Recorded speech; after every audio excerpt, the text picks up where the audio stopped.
Good evening and welcome to Scotland at 7. My name is Dominic McColgan and tonight I am joined in the studio by Broadcasting Scotland regular Linda Fabiani. Linda retired at the 2021 Hollywood election after 22 years as an MSP. Good evening, Linda. Hi. Here is the Ukraine update on day 78 of Russia's illegal invasion. Finland must apply to join NATO without delay in the wake of Russia's attack on Ukraine. Its president and prime minister have said, confirming a historic change in the Nordic countries. Security policy after decades of military non-alignment. Finland shares an 810-mile border with Russia and public support for NATO membership. And Finland has trebled. Dmitry Peskov said Finnish entry to NATO is definitely a threat to Russia. The Kremlin spokesperson said everybody wants to avoid a direct clash between Russia and NATO, and that NATO expansion will not make the world or Europe more stable.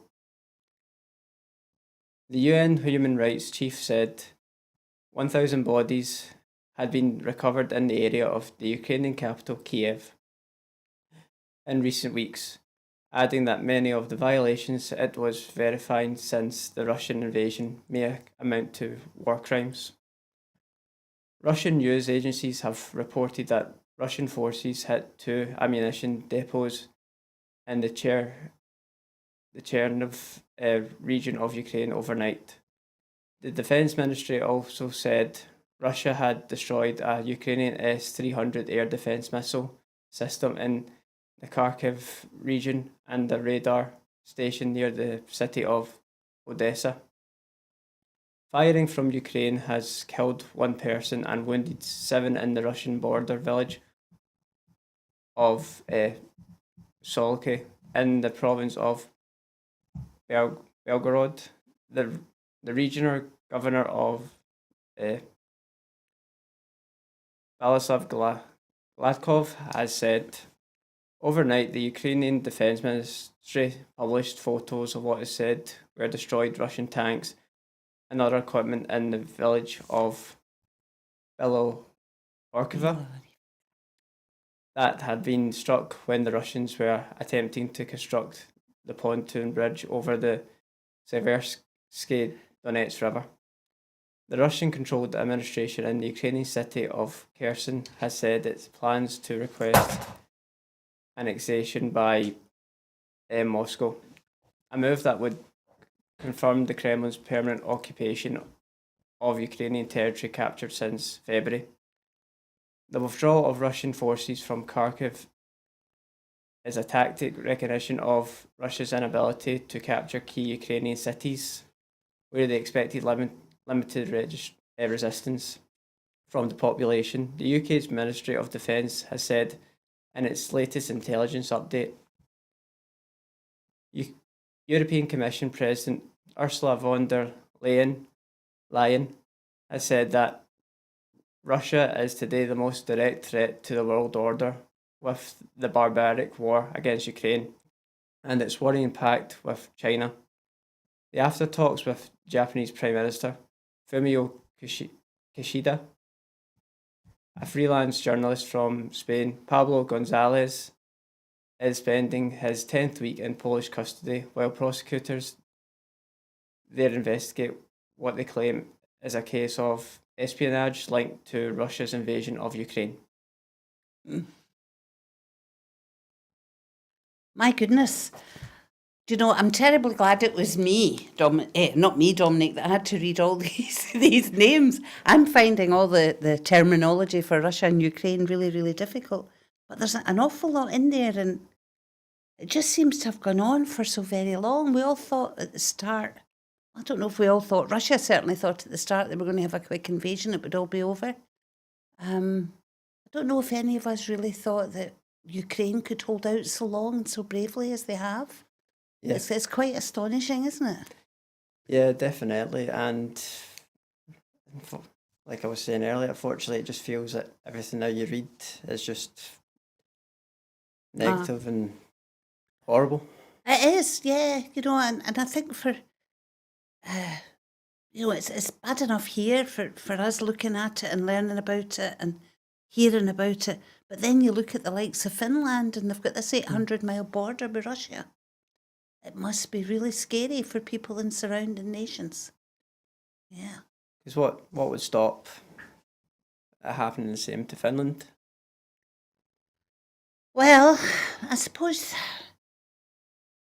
I mean, Russia has always claimed, or certain players in Russia have always claimed that Ukraine is actually part of Russia, or big parts of Ukraine are part of Russia. So they've not got quite the same kind of claims going on in relation to Finland, but it's not that long that Finland's been an independent nation in the greater history of things. Yeah. So they must be really quite scared. And it's interesting, when you were saying about public support for NATO membership in Finland having trebled. Yeah. People there must be genuinely very, very worried about what's going on and watching it all with bated breath. And again, it's an unprecedented time, isn't it? So Well, it certainly is.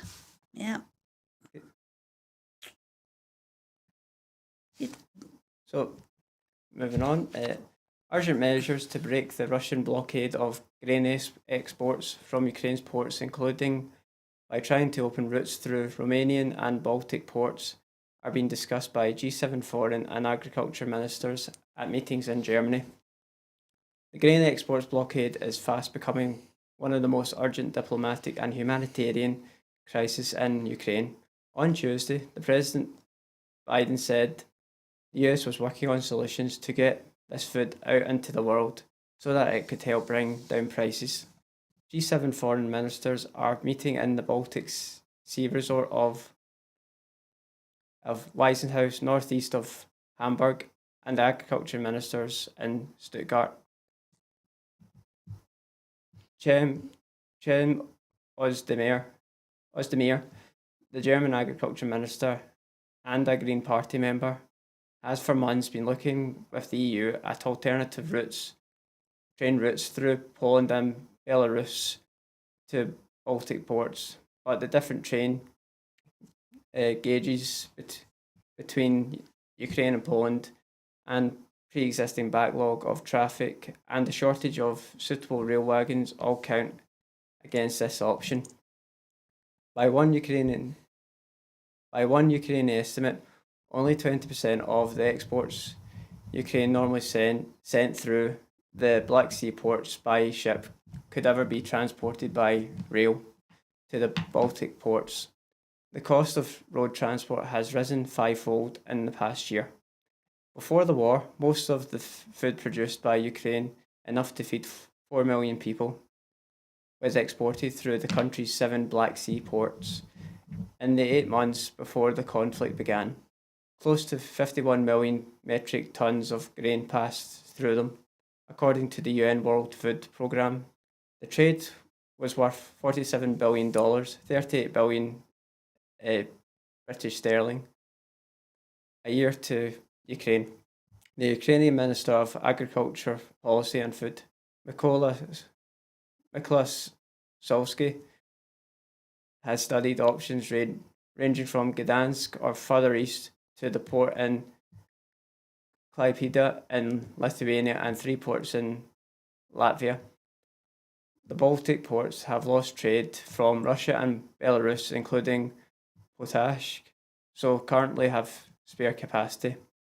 The Romanian port of Constanța has also taken some shipments of Ukrainian grain, but ships then carrying the grain towards Turkey would probably need to stay within Romanian waters. The UN has also discussed whether a humanitarian corridor can be opened through Belarus to take the grain to the Baltic ports, since the track gauge between Ukraine and Belarus is uniform. The UN World Food Programme's David Beasley, who has been sounding the alarm for weeks, warned, right now, Ukraine's grain silos are full. At the same time, 41 million people around the world are marching towards starvation. We have to open up these ports so that food can move in and out of Ukraine. The world demands it because hundreds of millions of people globally depend on food that comes through these ports. Mm. Yeah. It's a hard one, isn't it? It's like the other things that happen in war, Dominic, that we don't think about. We see the war going on, we see the terrible sights of people getting hurt and bombing and hostages and refugees. But there's so many other things that it affects as well. Yeah. And when you look at Ukraine as what the grain basket of the world it's been called, and here we are, not only heading for shortages in a lot of places, not just in Ukraine, but beyond, places where they export to, and the ongoing effect on the economy right through the world. It's a really worrying time, isn't it? So in the month after the war had begun in Ukraine, export prices have risen by 22 and 20%. Can you see this increasing further? And what do you think the impact will have on countries that rely on these imports? Well, I mean, it's bound to increase further. Yeah. It's interesting that they're looking for this humanitarian corridor to try and get stuff through. But there's all the logistical problems with that as well. Like you were saying, it might look quite straightforward. Yes, we can just take all the grain through Poland to the ports, but then you find out that the train gauges are different and don't actually work. So the logistics of trying to move that bulk of food and get it to those that need it have added difficulties. So yes, it would seem it would just get more and more expensive, and the on cost of that will affect absolutely everyone in the world. So I see Biden, American president, is getting involved in these discussions as well. So I hope that something can give here. I hope that Romania, for example, is able to help out quite clearly. Belarus, I know they're talking to Belarus as well, because it's a uniform train gauge between Belarus and Ukraine. That would be the humanitarian corridor. I hope Belarus are willing to play their part and not see people starving. I mean, enough to feed 400 million people was exported through the country's 7 Black Sea ports before the war. It's huge. Do you think Lukashenko would agree? I don't know. In Belarus? I don't know. I mean, that's the worry, isn't it? Belarus is a huge problem. I suppose somebody like him, he'd always be looking to see what was in it for him. Yeah. He'd always be looking to see what... he would have to balance, wouldn't he? How angry would Putin be if Belushenko helped the West? What would be in it for him if he was to cross Putin? Hopefully looking at it from a humanitarian point of view. Well, one would always hope that a humanitarian point of view would prevail, but I think we see more and more often in the world that it doesn't always go that way. Yeah. Fortunately. Yep. But as long as they keep talking, they've got to keep talking. Yeah. I know sometimes it just seems like all you ever do is talk and there's no action. I'm always of the great hope that behind the talk there's things moving, things happening. Yeah. So as long as everybody's talking, we might actually get somewhere. In relation to the grain exports being blocked, how do you think this will affect people living in Scotland who are already struggling to pay with energy and fuel prices going up? Well, I reckon it's going to have effects right through the world. I mean, the world is a global market these days, isn't it? Whatever happens in one part of the world has that ripple knock-on effect that happens everywhere else in the world. So, my goodness, people are really struggling. They're really struggling in Scotland as well. And with famine in Africa as well. Well, yes, it's everywhere. And that's what brings it home, the complete unfairness of the world, isn't it? There are those who have so much and those who have so little. And sadly, it seems to me that the divide is widening. It shouldn't be. We should all be working towards flattening that out and having a fairer deal for everyone. It's like we were saying earlier in the day, it's almost like a domino effect. Yeah. Well, it is. there's all these sayings like, if a tree falls in China, it has an effect through there. And it is, and the economy, the world economy is so interlinked. Yeah. That yes, it is going to have an effect. You think on the surface that it's not going to, but then when you look further in, you begin to see the links.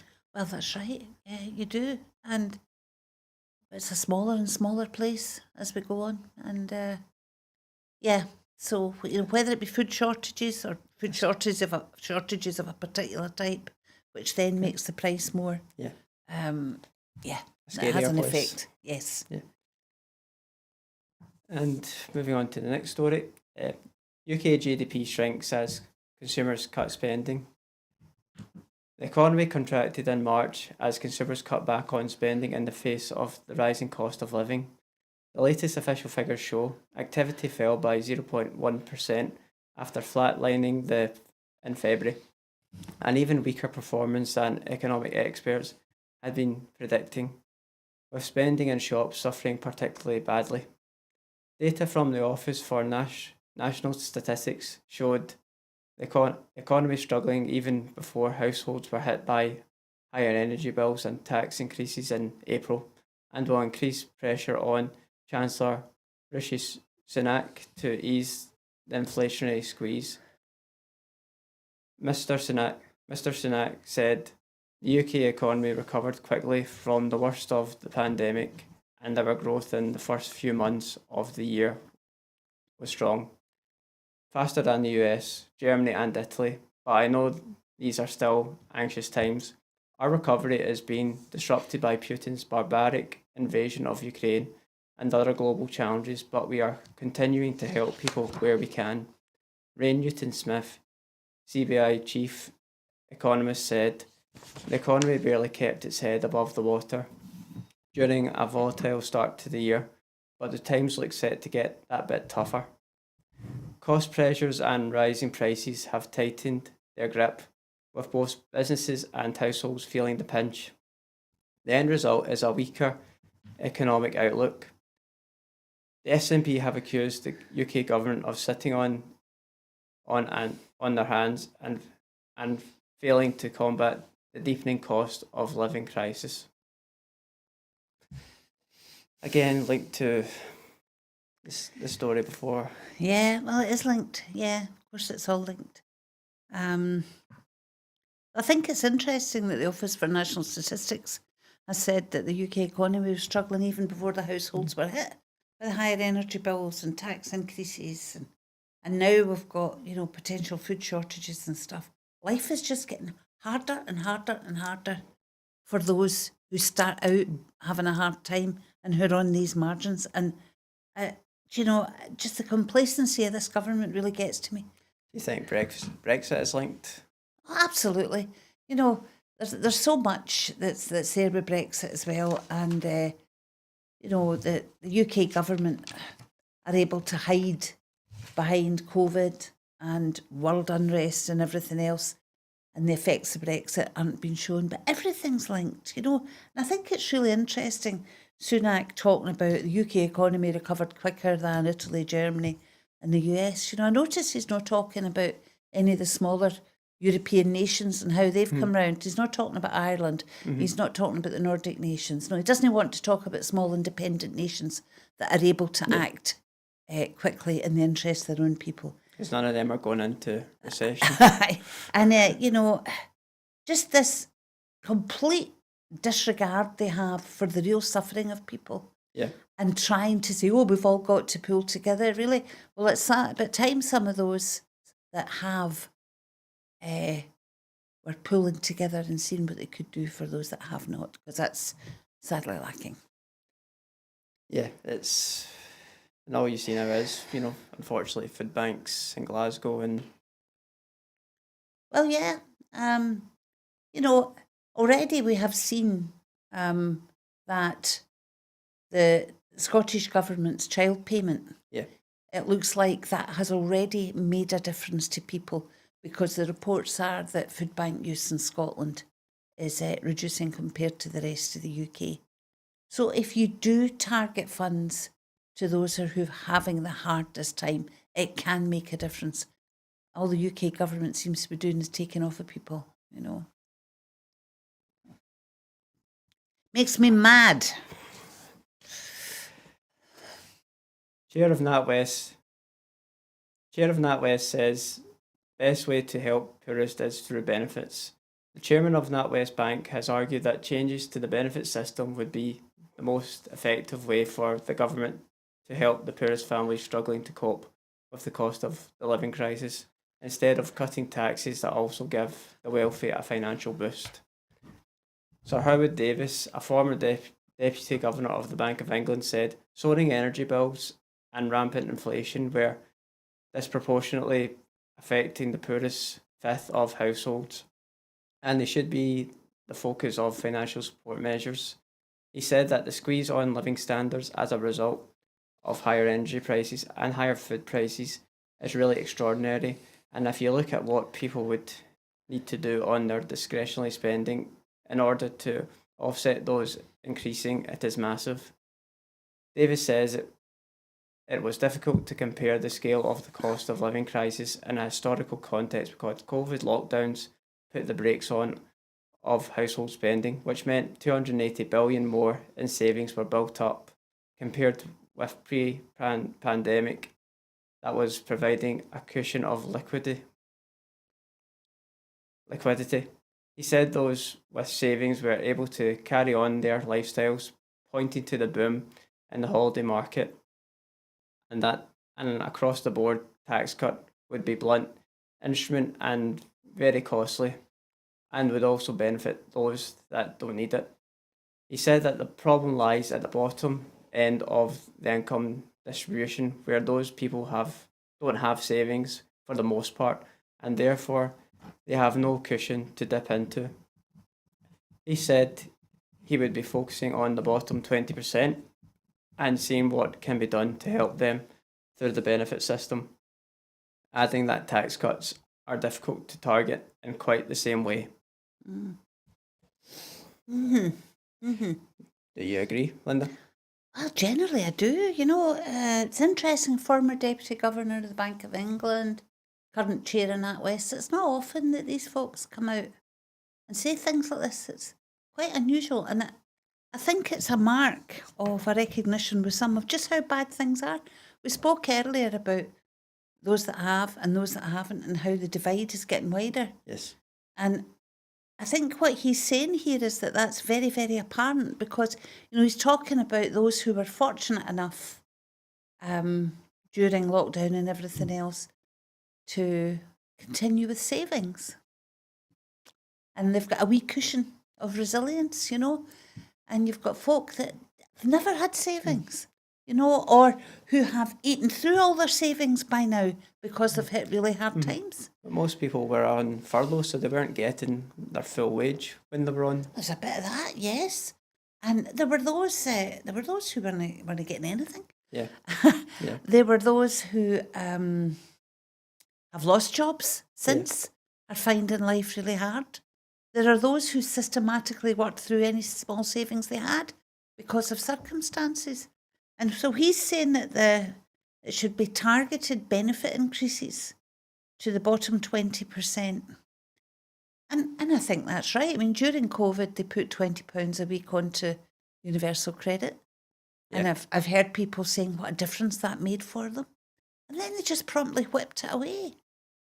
Easy as that. Absolutely. Yeah, it's easy as that. It's terrible. And I'll go back to what I said about the Scottish Government's child payment and what a difference that's making in people's lives. And the Scottish Government has already said it's going to be doubled, But you've got a UK government that just doesn't appear to be interested in doing anything at all to alleviate suffering. And to have people like this fella, Sir Howard Davies, I had to write it down, coming out and saying things like he has, I think that's a mark of just how serious things are. And reports are it's going to increase to £25 by the end of the year, which is 25 more pounds than... Well, yeah, and it's all about mitigating the excesses of Westminster.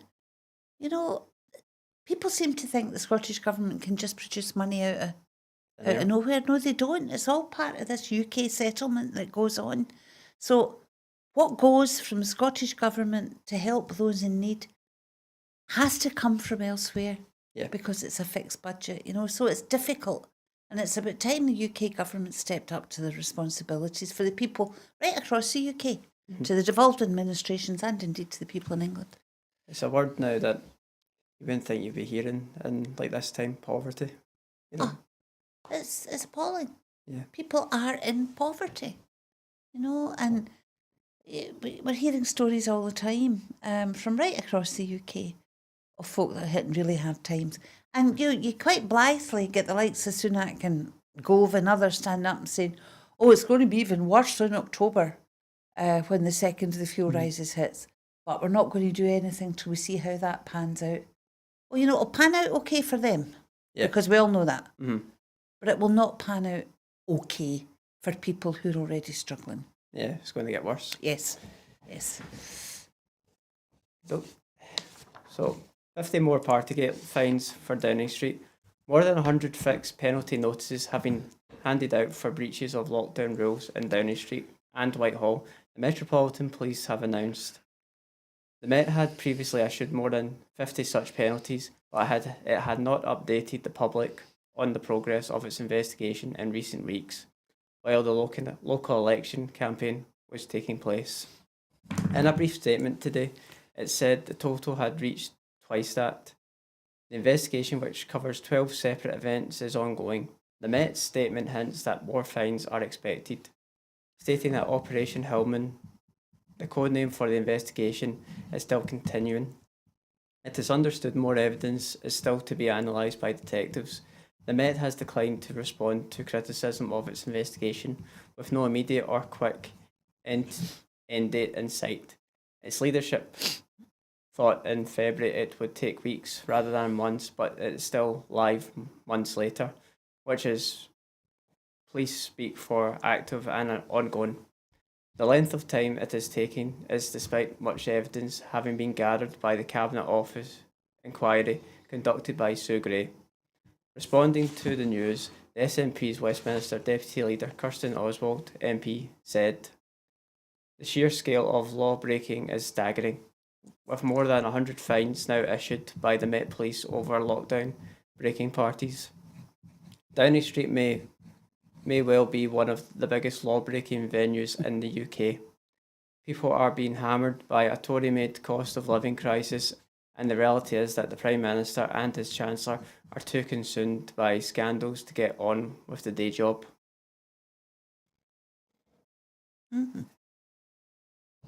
What do you make of that, Linda? What can you say? I totally agree with Kirsten. And I think she summed it up, the reality of it. Downing Street may well be one of the biggest law-breaking venues in the UK. How awful is that? I mean, it's just absolutely awful. The laws come from Downing Street.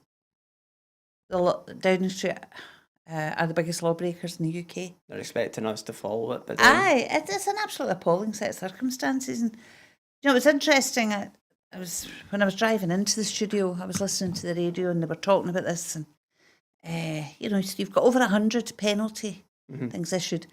And what was quite interesting was that the report was saying that most of these, of course, would be civil servants who were at various parties and everything else. And then one of the civil service union reps came on and he was saying that probably the civil service would have to take disciplinary action now against civil servants who are found to have broken the law and received fixed penalty fines. And I thought, but you know what? They're bosses.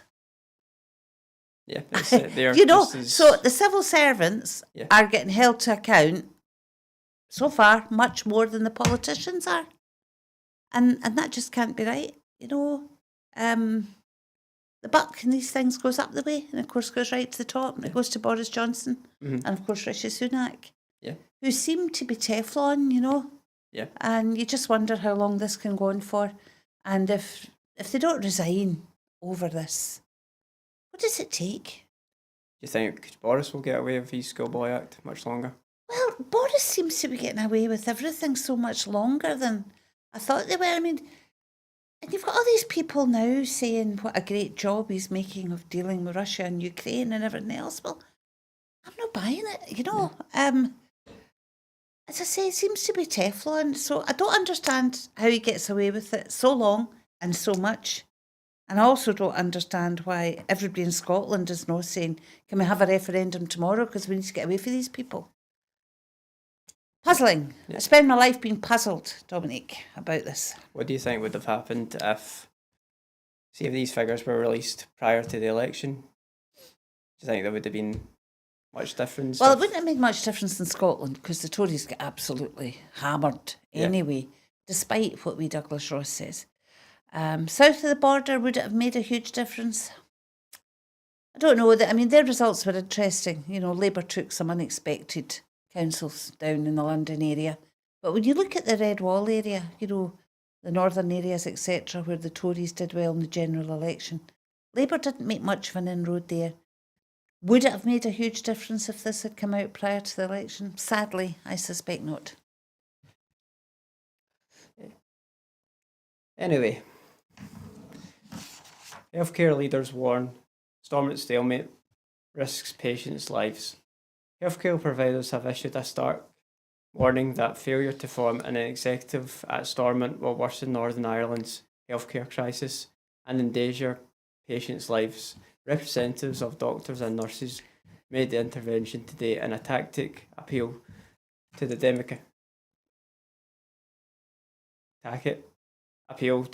Democratic Unionist Party (DUP) to not derail the formation of a new administration on Friday. Our health service is on the verge of collapse, said a joint statement from the Royal College of Nursing, the British Medical Association Northern Ireland, the Royal College of Surgeons of England, the Royal College of Emergency Medicine and the Royal College of GPs. 5 organisations said a political impasse would disrupt planning and cripple the ability to fund elective care, mental health and cancer strategies. Stormont is to meet on Friday, a week after Sinn Féin overtook the DUP as the biggest party, giving it the right to nominate a First Minister. The DUP made no direct response to the appeal, but its MP, Sammy Wilson, said the party still planned to block a new executive unless the UK government addressed its concerns over post-Brexit checks on goods entering the region from Great Britain. Power sharing rules means there can be no executive without DUP participation. The Foreign Secretary Liz Truss has warned the UK may scrap parts of the protocol, but the DUP wanted to see concrete action, not just words, said Wilson. A report from the National Institute of Economic and Social Research published today has undermined DUP claims that the protocol was hurting the economy.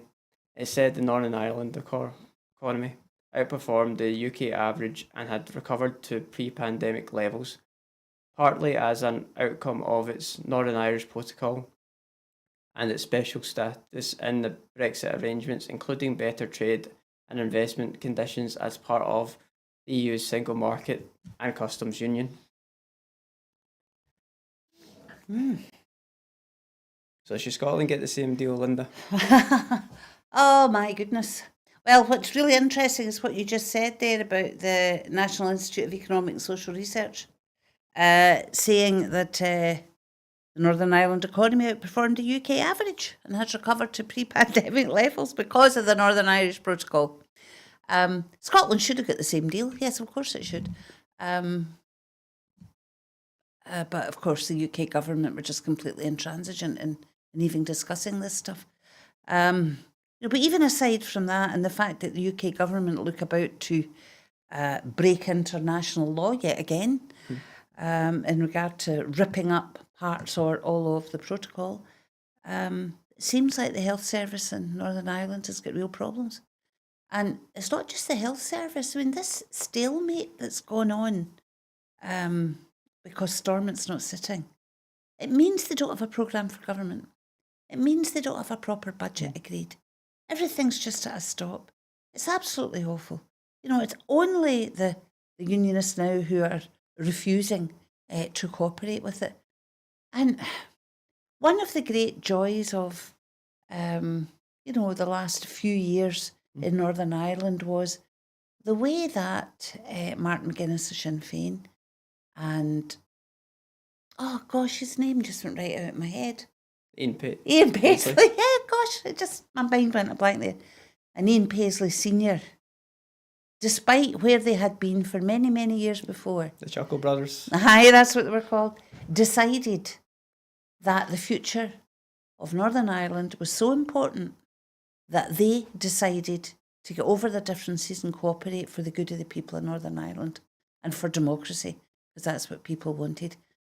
And I think for the DUP now to be refusing to go ahead with that is so very, very sad and, damaging the whole peace process, damaging Northern Ireland. Look what it's doing to the health service. So I'd like to see them cooperating and getting back in the Assembly and fight with the UK government and everything else all you like. But stop this complete nonsense of saying, we're not going to play unless you do this. It's just ridiculous. Yeah, and it's a shame for those who are feeling the effects of this. Oh, it's terrible. Yeah. And hopefully it doesn't get worse before they can they can... It's been a long time, and there's just been an election, and that was a chance for a new start. And brand new slate. Well, that's right. So the DUP are now saying to the UK government to rip up this protocol. UK government are saying it's absolutely ridiculous what Europe's making us do. But do you know what? This is what they came back and brandished as a huge success not that long ago. Yeah. And as I say, now they're willing to break international law yet again, it would seem. Is there a risk of a trade war, do you think, with Europe? Well, there's always a risk of that, Depends. Europe's got a lot on its plate right now. Yeah. It really doesn't need this fairly minor nation out with the European Union trying to lay down the law. Their responsibility is about Ireland, not about the UK. Because Ireland's a member of the EU, the UK isn't. So, yes, there could be. Anyway. Early medical abortion at home to continue. Women's Health Minister Marie Todd has confirmed that the early medical abortions will be able to continue at home, where it is judged clinically appropriate. During the pandemic, women have been able to take both sets of pills required for an early medical abortion at home. Ms. Todd said, We have seen that current arrangements for EMAH have helped access to abortion to continue without delays during the pandemic.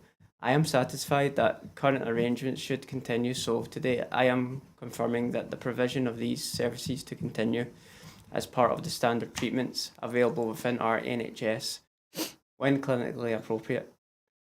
As with all treatment in the NHS, we will continue to monitor its outcomes and any findings of the ongoing expert evaluation being carried out by health professionals and researchers. At First Minister's questions in the Scottish Parliament today, in response to a question by Monica Lennon, MSP, Nicola Sturgeon offered to chair an emergency summit on abortion rights in Scotland.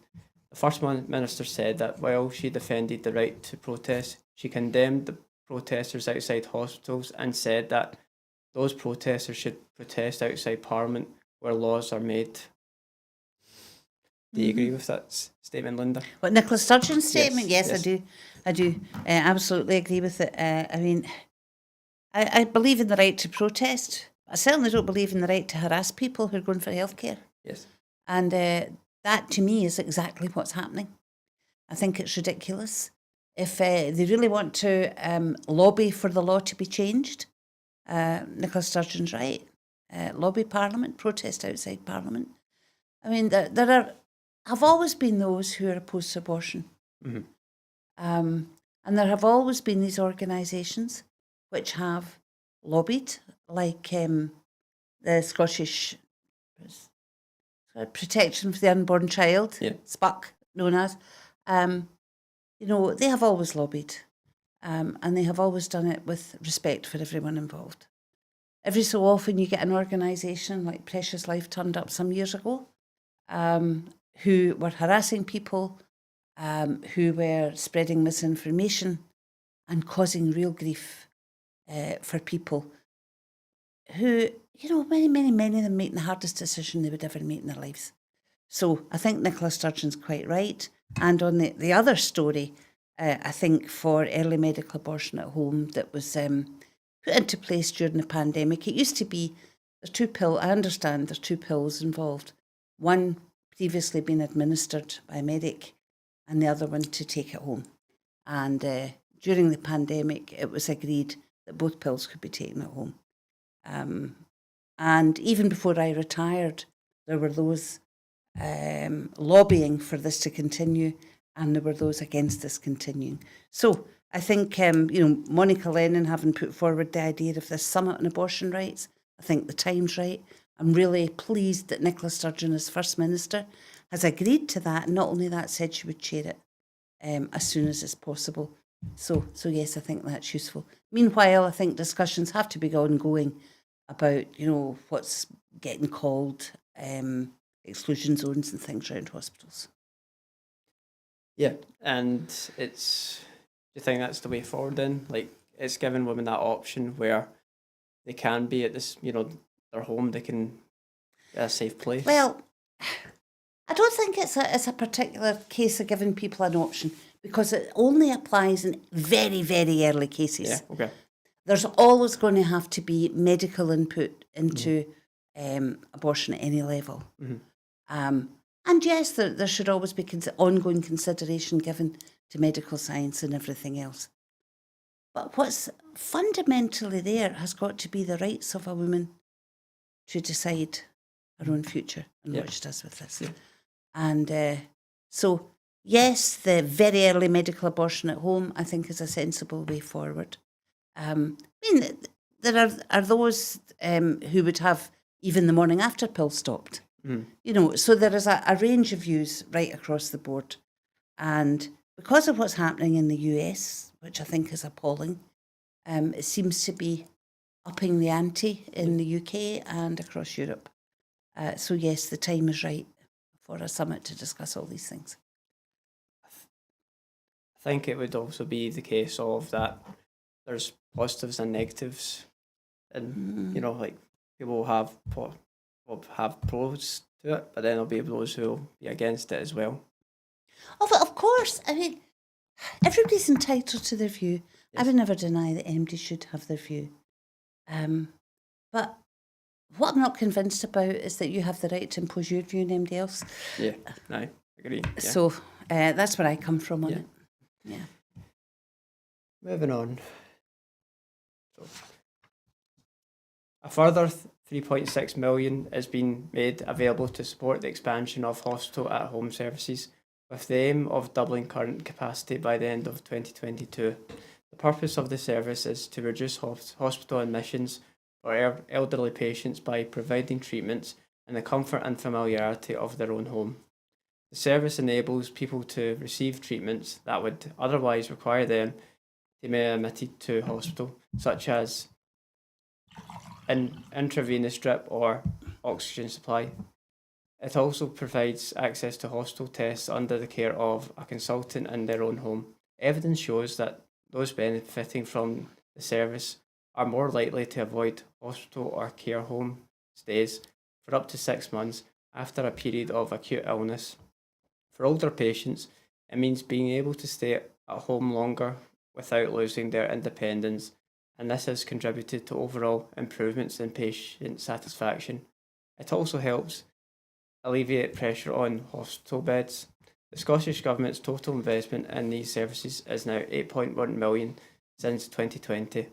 As well as hospital at home, the outpatient paternal antimicrobial treatment scheme and respiratory community response teams now offer more than 600 virtual beds to treat patients for conditions that would traditionally need hospitalisation, and increase of more than a third from 440 virtual beds at the start of January 2022. Do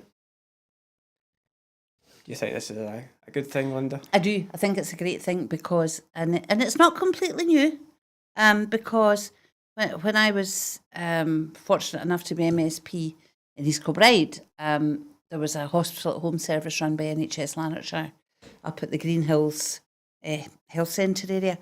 And I think it may have been a pilot that was started out. It was hugely successful. And I spoke to many people who were beneficiaries of the hospital at home service, who were absolutely delighted at not having to go into hospital, to be able to be treated in their own home. But I think what's really important is to really be emphasising to people that the care is not any less. Yeah. I mean, the folk that were going out and doing the hospital at home service were absolutely dedicated professionals. And the difference in people's well-being by being treated this way in their own community was absolutely super. So yes, I'm all for it. I think it's a good expansion. Yeah. And do you think they should continue it on? Yes, I would hope so. I mean, they're only talking about the total investment since 2020, which makes it look as if it's been a response to COVID. I think it's probably been an upped response because of COVID. Yes. And yes, I think it, having been deemed a success, it should continue. So they're talking the aim of doubling the capacity by the end of this year. So I would hope to see a further announcement about carrying it on after that. Yeah, I think it's the way forward. Definitely. Victims of Crime consultation launched. A consultation on improving victims' experiences of the justice system with a particular focus on sexual offences has opened. It takes forward the work of the Victims Task Force and Programme for government commitments to establish a Victims Commissioner, introduce a statutory right to anonymity for complainants in sexual offence cases, and carefully consider the recommendations from Lady Dorian's review into the management of sexual offence cases. The 12-week consultation is part of a wide-ranging programme of work to transfer the justice system and deliver the Scottish Government's new vision for justice in Scotland. Justice Secretary Keith Brown said, "The Scottish Government recognises that the justice system can be distressing and re-traumatising for those who come into contact with it. We are committed to improving victims' experiences of the system by putting them at its centre. This consultation explores how to do this by making the justice system more trauma-informed and person-centred." Mm-hmm. What do you make of that, Linda? Well, on the surface of it, these things are great. Yes. Right? I'm totally for it. Of course I am. But it just seems to me that we've been talking about all of this for an awful long time. I mean, there's a particular emphasis on sexual offences here. And Yes. yeah, and there has to be because, some of the stuff over the last few years has been quite horrendous in our society. It should be moving forward. Looks like it's moving backward. But the issue, I think, for so much of this, when you talk about victim-centred services, government can't just wave a magic wand and make that happen overnight. Others have got to play their part. So the courts, the judiciary, lawyers, they've all got to play their part. And they are independent players in all of this. The government can't direct these people what to do. There's a separation. Of course there is, and there should be. And I have found so often that I think the legal system... Should be a joint effort. Yes, but the legal system seems reluctant to change. Yeah. And 20 odd years of being an MSP, I've seen that so often. I mean, some of the stuff, we don't have time to go into it, but some of the stuff in the papers recently about the way lawyers are behaving and QCs are behaving and stuff, it's been quite awful. I used to get constituency cases all the time from victims and victims' families who just seem to be completely ignored by whether it be the police, whether it be the court system in general. Folk getting let out of jail without the victims having been told that the person's moving back into their area. Victims of crime never been getting told that it had even gone to court. So there's big issues there, and I know the intentions of government are very, very good. Yeah. But the intentions of courts, judiciary and police, everybody has to be there as well to make it work. It's okay having, like you said there, it's okay having intentions, but it's, doing action speaks louder than... Yeah, and opposition politicians have got to be honest as well and stop pretending that governments are responsible for all these things. They're not. They can set a framework, but the actual practice of it comes from the independent court system. And it's, again, for those that have been through such traumatic events and then having to then terrible go through like court and stuff with it as well. Yeah, and there's so many aspects of it that are difficult for victims. Yeah. Whether it be right at the top end of really horrible violent crimes or even at the lower end for what are deemed as minor crimes, people are still victims and are due some respect. Yeah. There's things have got a wee bit better. You don't get as many reports now, for example, of the victim getting shoved in the same room as the accused at court, waiting to go into the courtroom. Yeah. That used to happen. I mean, how horrendous is that? Is the right to anonymity important? Well, yes, I believe it is. I believe the right to anonymity is very, very important because, horrendous things happen to women in sexual cases, and they have the right to anonymity and not to have it all over the newspapers or everybody watching them walking down their own street and knowing what happened to them. It's a very, very basic right. Like you were saying earlier, in the society we live now, and we're feeling we're going backwards. Well, I feel we're going backwards a wee bit. Attitudes. Yeah. Towards women.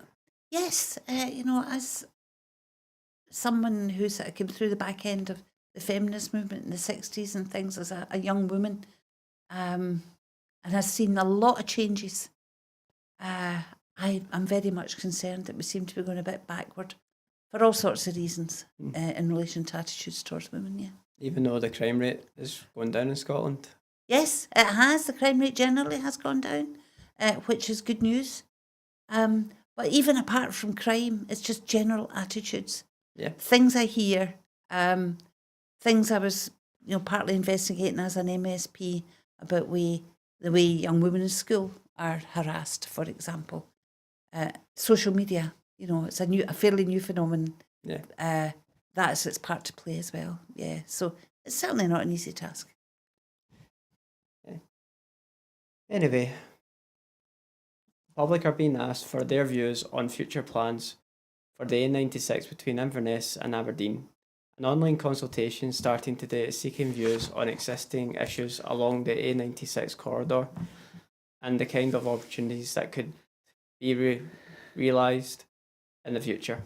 Transport Scotland is seeking a better understanding of how the A96 corridor is used, particularly given the changes to everyone's lives due to the COVID-19 pandemic and the extent to which the climate emergency makes a difference to how people travel on the A96 in the future. This initial consultation is in the form of a digital survey supported by an online story map. Full details of review, the survey and the story map can be found on the Transport Scotland website, A96 Corridor Review. Transport Minister Jenny Gilruth said, we remain committed to delivering improvements along the A96 corridor. Under the Butte House Agreement with the Scottish Greens, the Scottish Government agreed to review the current plan, which is to fully dual the route between Inverness and Aberdeen to include a climate compatibility assessment. Well, you're asking the wrong person here, Dominic, I have to say, because I don't even know that road. Although, I have to say, I have been told by friends who live up Inverness Way, friends who live in Aberdeen Way, that it's a really difficult road. Maureen Watt, who's a contributor in this programme quite often, I've heard Maureen saying what a difficult road that is. So, yes, better understanding how it's used. Yeah. We'll see what that brings, but I can understand the Scottish Government having reached agreement. It's infamous for accidents. Is it really? Yes. Right. Okay. Yeah. I think I drive and I can never remember what roads I've been on. I'm a very good driver, can I reassure everyone? I think. However, I could well have driven on it at some time. But it'd probably be daylight. I tend not to drive very strange long distances at night. I'm the same. I just think a road's a road. Are you? Oh, well, it's not just me. Good. So it'll be interesting to see what comes out of a study, though, as to what people use the road for. I think that would be really interesting, and whether, in fact, there's room to, if it's commuting for work, for example, if there's room for more public transport solutions and stuff. So I think it's a good exercise. And could it possibly affect people politically in the North East living up that way? Perhaps. Yeah, well, the Tories will be going nuts because they're not getting the dual carriageway. But then the Tories go nuts about everything anyway at the moment. There's nothing that can be done by anyone that they don't have a problem with in the Scottish Parliament. So, yeah, we'll see. We'll see what happens.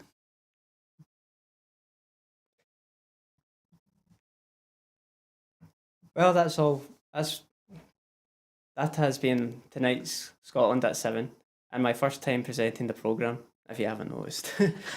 If you enjoy our programmes, please tell your friends, and if you can afford it, please consider signing up to be a Broadcasting Scotland supporter and make a donation to help us produce more programmes.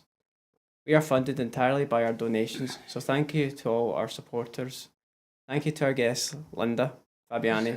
Thank you to you at home for watching. Andrew will be here tomorrow evening, so until then, thank you and good night.